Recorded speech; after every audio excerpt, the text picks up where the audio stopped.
Emergency Management Director, Adjutant General of Florida National Guard Major General Haas. We have Columbia County Emergency Management Director Shane Morgan, Sheriff Mark Hunter from Columbia County, and Representative Chuck Brannon.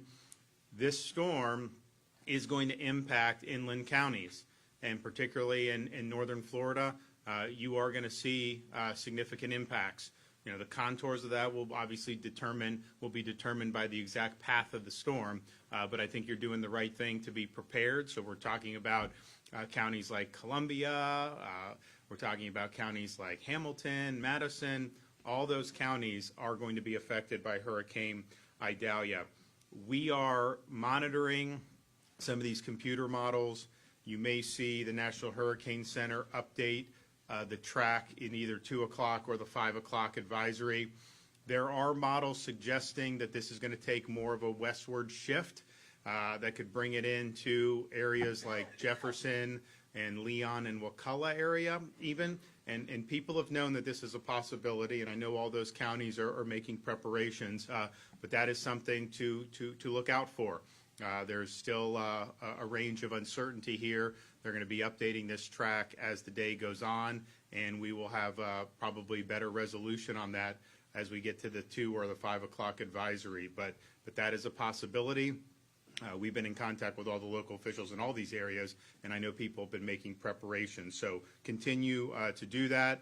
The state is already starting to feel some effects of this in the southern part of the state. You're going to start to feel some effects of it in the northern part of the state, probably later tonight, the beginning of tomorrow morning. We have expanded our executive order this morning. We now have 49 counties total. We've added Brevard, Orange, and Osceola counties, and so, you know, pretty much that top of the state all the way into central Florida, maybe excluding some of the farther western panhandle counties, but there's a huge number of counties that are going to feel impacts from this, and we want to make sure they're able to do what they need to do.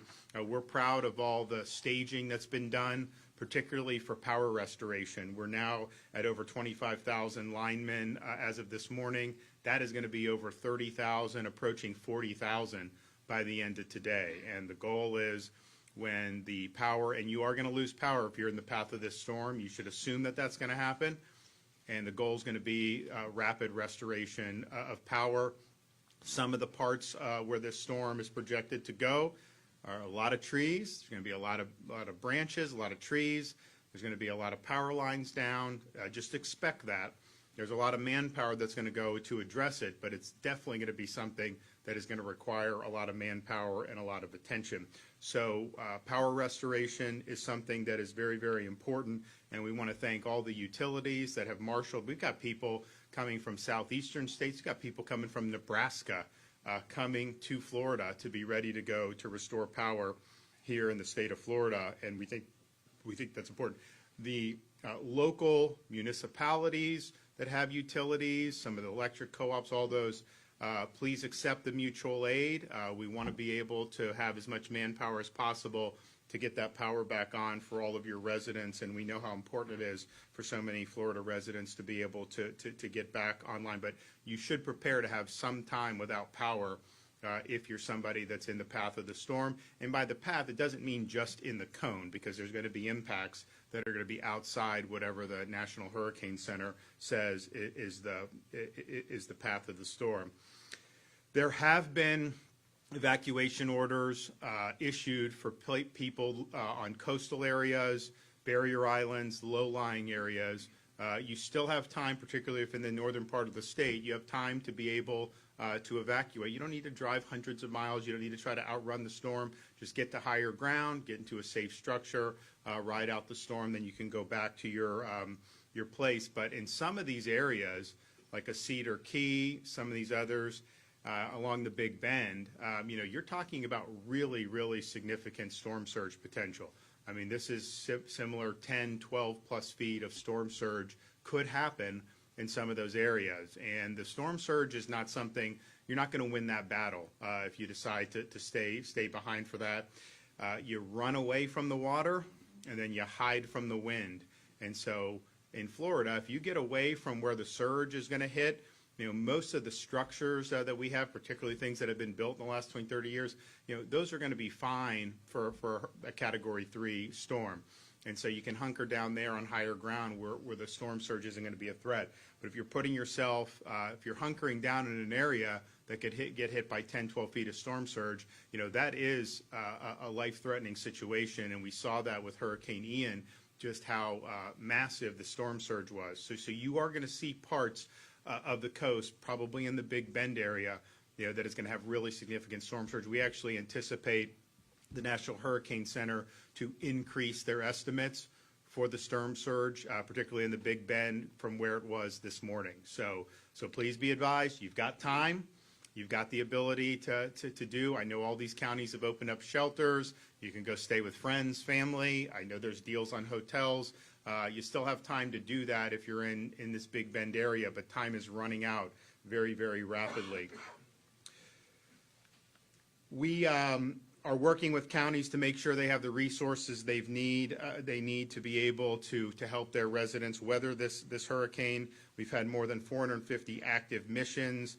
We've fulfilled or will have those fulfilled sometime today, all 450 of them, and I want to thank the Florida Division of Emergency Management for doing that. We're now up to 1.1 million gallons of fuel that is on standby to be able to mitigate any fuel interruptions, and sometimes you have it, sometimes you don't. We'd rather be safe than sorry, so that fuel is there, and that can be deployed as needed if there is an interruption in fuel. We have all 8 urban search and rescue teams from the state of Florida are activated and ready to go. Hopefully they're not going to have anything to do. Hopefully everybody got out of town and there's not, who are in these low-lying areas or in the very vulnerable areas, hopefully there's not a need for rescues, but we assume that there will be, and they're going to be there, and they're going to do their thing, which they do very, very well. We have a lot of assets available. We have 5,500 National Guardsmen. We have Rotary Wing assets. We have Riverine assets. All of that is ready, locked and loaded to be deployed as needed. We have deployed almost 250 Starlink internet devices, and we have over 500 staged that can be sent to areas that need it once the storm passes by. We have 3,000 staged and ready to deploy. We have more than 700 personnel, including over 220 cut and toss crew members, with more than 650 pieces of heavy equipment and trucks strategically placed across the state to prepare for cut and toss operations post-storm. That is going to be necessary. Hurricane Ian, because it was a more populated area, the amount of tree debris and some of the others on the road, while there was definitely some, it's probably not going to be as much as this storm will be, because you've got a lot of wooded areas. You're going to see a lot of branches go down, and so we have people standing by to be able to help clear the roads, and that's important just for pedestrian traffic, but also important for emergency response traffic. So that's something that's going to be really, really important.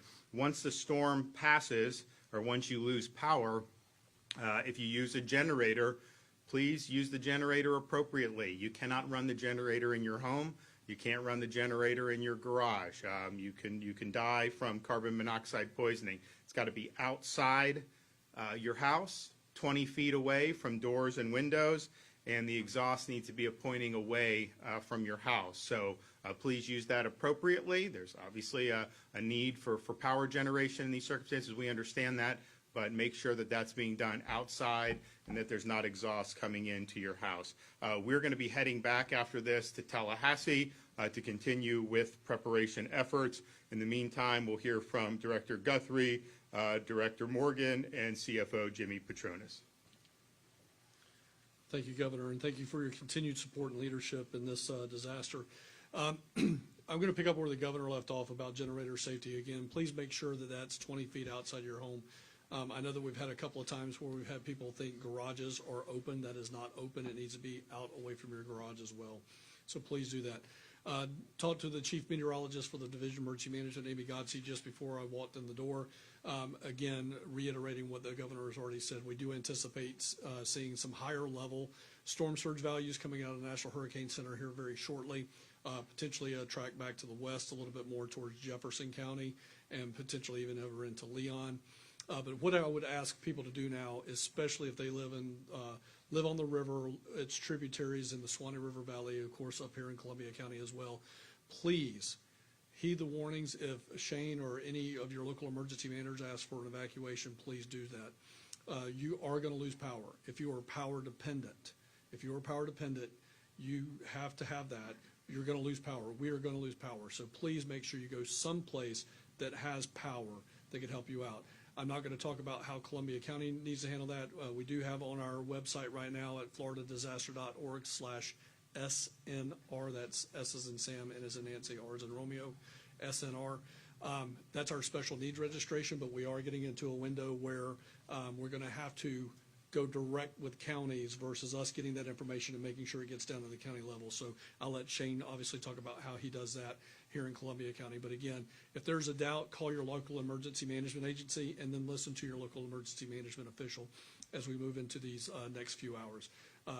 As soon as the disaster is passed, again, all of the state's resources and all the state emergency response team, the 30-plus agencies that we have, plus all of the mutual aid that is coming from all over the United States, will be ready and quickly responding to it, to include even in the overnight hours. So please stay safe. Please heed the evacuation warnings. Thank you so much, Governor, for all you do for us. Okay, Shane.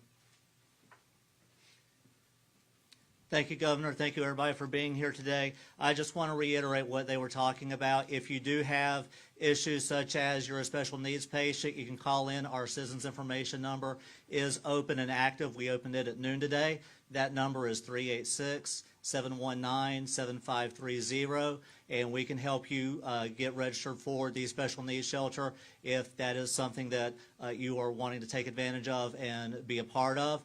The shelters will open at 6 o'clock. We have 5. We have the one special needs shelter, which will be Westside Elementary School. Then we have some community centers. We have the Richland Community Center that will be open, the Winfield Community Center, and also the Westside Community Center. And we will have Fort White High School open on the south end of the county as well. But thank you all for the support from all the agencies here in the room, the support I'm getting from the Division of Emergency Management already, just 2 days basically into this event. But everybody, please heed the warnings, stay safe, and we're preparing for the worst but hoping for the best. Thank you, everybody. Okay, Jimmy Petronas. Yeah. Thank you, Governor. Thank you, Kevin. Kevin Guthrie, I was talking to him in the car. He hadn't even had a honeymoon yet. So thank you for your dedication to the citizens of the state of Florida. Look, just as we saw with Hurricane Michael and Hurricane Ian, these storms can be unpredictable. They can change at the last minute. The storm surge that the governor and Kevin have alluded to, you can't run from water. You can't. You just it's too dangerous. There's no structure that can survive the type of surge a storm like this can put out. So the life-threatening surge is something that I really want to just heed on and listen to the evacuation orders by your local officials. As we get into the recovery, you're going to have predators that are going to pre-stage outside those affected areas. And I'm telling you, Mark Hunter and his folks do an amazing job of keeping you safe. But these folks are going to approach you at your doorstep, and they're going to offer to remove trees off your house. They're going to offer to provide you services before the storm and after the storm. I'm just going to let you know, if you feel comfortable giving a total stranger cash at your doorstep, you might as well be setting it on fire, because that's what you're doing. You're not going to be able to get any restitution, any reimbursement back from your insurance company with those type of transactions. Just understand, people that come out immediately after the storm a lot of times are not of the best intentions. They are going to seize that opportunity to take advantage of you because you're vulnerable. Whatever you do, do not sign anything. You're going to have folks that are going to want to provide services to you, and they're going to say, just sign this document. You may be signing a contract that now is obligating you to services where they're going to charge you whatever they want. So understand, signing something immediately after the storm, you need to get your facts straight, make sure you understand what your rights are. If you have damage, you want to call my office at 1-877-MY-FLCFO, your insurance agent, or your carrier. As long as that's the first call you make with damages to one of those 3 numbers, you're not going to be taken advantage of. I can promise you that. What you've got after the storm is a need to get those assistance dollars out. We will be setting up villages all over those affected areas and helping people get that rapid dollar in their hand. But I just don't want anybody to come in between you and your dollars that you're owed from the insurance company.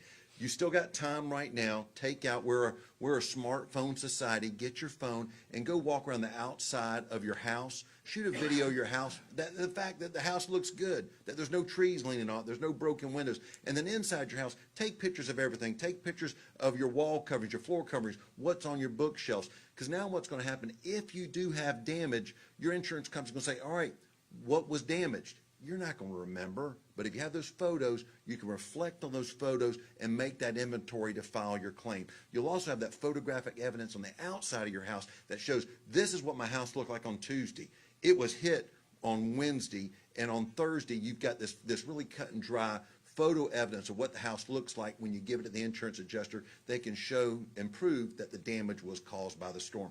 All that's just going to streamline the claims process and make it that much easier to ascertain what damage was caused by the storm and what is truly the liability of the insurance company to pay you off.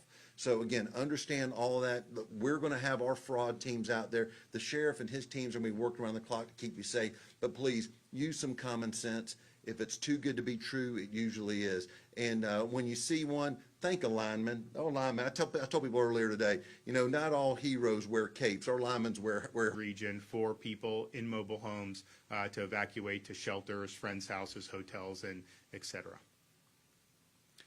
All right, well, we'll have more updates later tonight from the EOC in Tallahassee. Thanks, everybody.